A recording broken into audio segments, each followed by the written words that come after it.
world is getting so much smaller, and we are very privileged to be able to use healing tools and methods from many cultures around the world and make them our own. Today I'd like to talk a little bit about the energy of burning herbs and incense. And that tradition is very common in many cultures around the world. But the one I'd like to share with you today comes from the North American First Nations people. And there they call it smudging or smoking. And the herb that I'm going to use is Californian white sage. Now, it's really important when you take a tradition from another culture that you give that tradition respect and honour.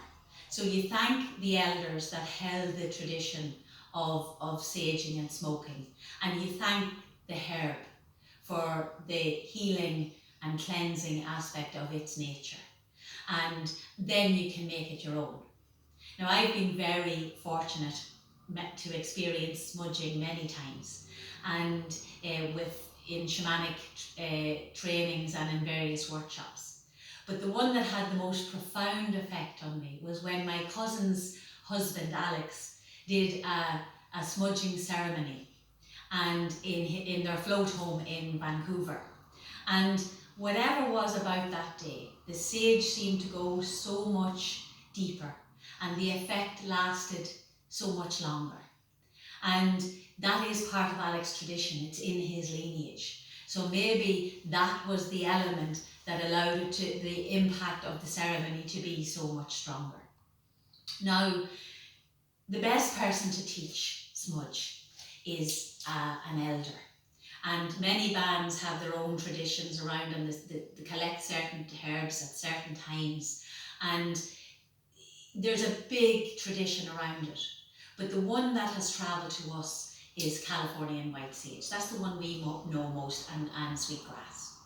So when you're smudging, and regardless of what tool I use for cleansing, whether it be a crystal, or whether it be Tibetan bells, or whether it be lighting a candle like in our tradition to dispel the darkness, or in this case the smudge, I always use the same intention. And regardless of what modality you're using, it's your intention behind what you're doing that's most important. So when I cleanse anything that is negative, is harmful, or is impure. I cleanse from the past, the present, and for the future. And I cleanse mentally, emotionally, physically, spiritually, and energetically.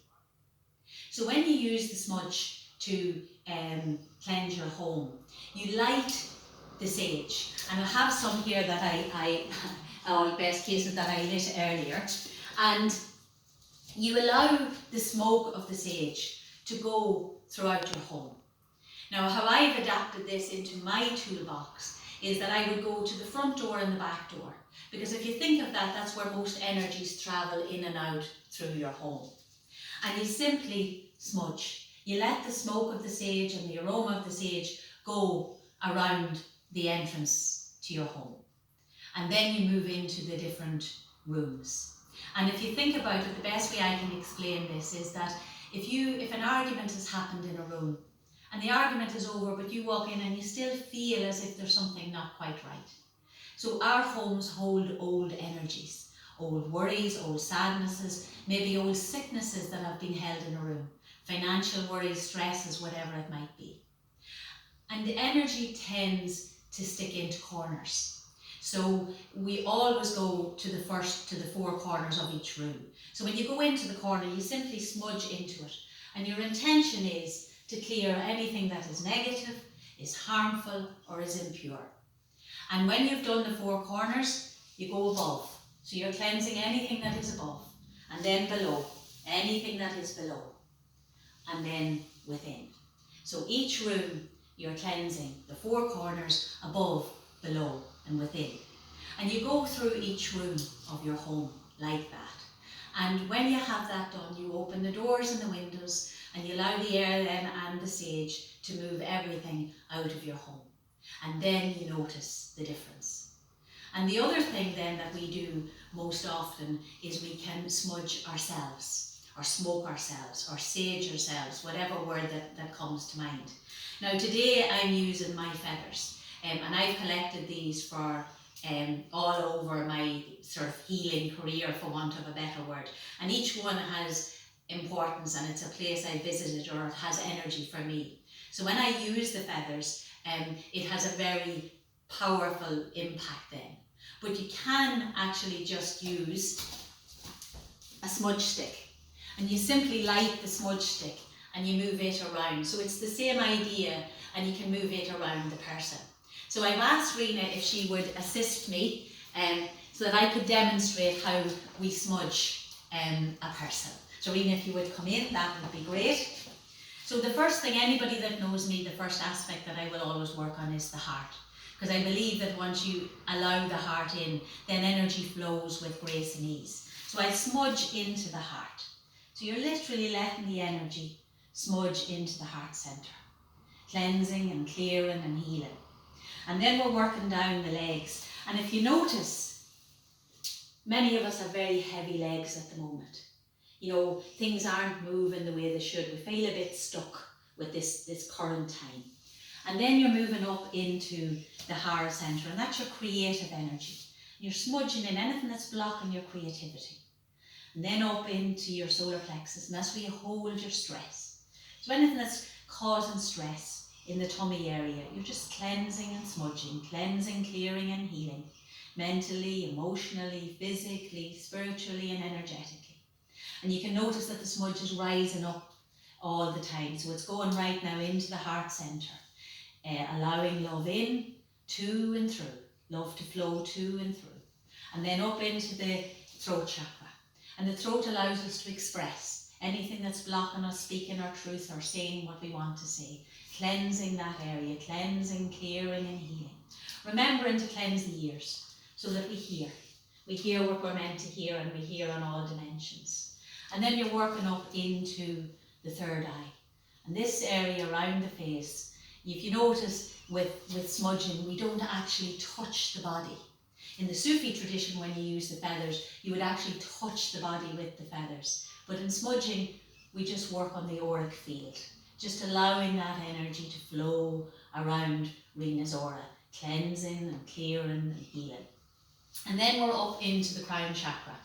And when you're up into the crown chakra, in the Vedic tradition, they call this the 1,000-petaled lotus. And it's where we have our connection to source energy. When it's opened, energy flows then to us and through us. But we're a connection to cosmic energy, and we're clearing anything that's weighing heavy on our head. If you just think about it, things that we carry in our head, just cleansing and clearing and healing. And it's so important, and many people forget that it's so important to clear the back of the body and smudge the back. We often language into that, and you know, people might say, I have a monkey on my back, or I'm carrying the weight of the world on my shoulders. Or even on a deeper level, people might feel that they've been stabbed in the back. So it's such an important energy to clear. And again, we work. You're just smudging right through, down the legs, cleansing, clearing and healing. Mentally, emotionally, physically, spiritually and energetically. Cleansing the shoulders, anything that we're holding on to. And just letting the smudge move around the body. And allowing the aroma to do its work and the smudge to do its work. You feeling relaxed? Very.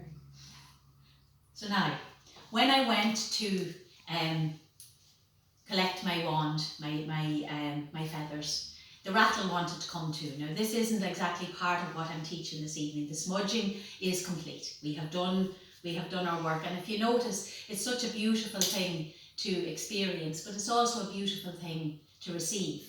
Because I'm getting the smudge as I'm smudging, so I'm also receiving the healing of the smudge. The aroma's moving between the two of us. So when we have our smudging done, I brought my rattle. And for me, again, this comes from the same First Nations tradition. And for me, the rattle is about wakening up the cells. So you've just cleansed all of the being, and the auric field is clear. And now we wake up the cells. So you go into the heart. Waking up the heart, allowing love to flow freely through the heart, and then down the legs, up into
Now that's our smudge complete.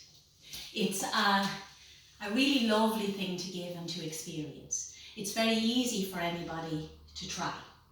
So if you've liked this and you like how we share this ideas of healing, please, and you'd like to see more, please subscribe to my YouTube channel, Christine's Connections. I hope you've enjoyed.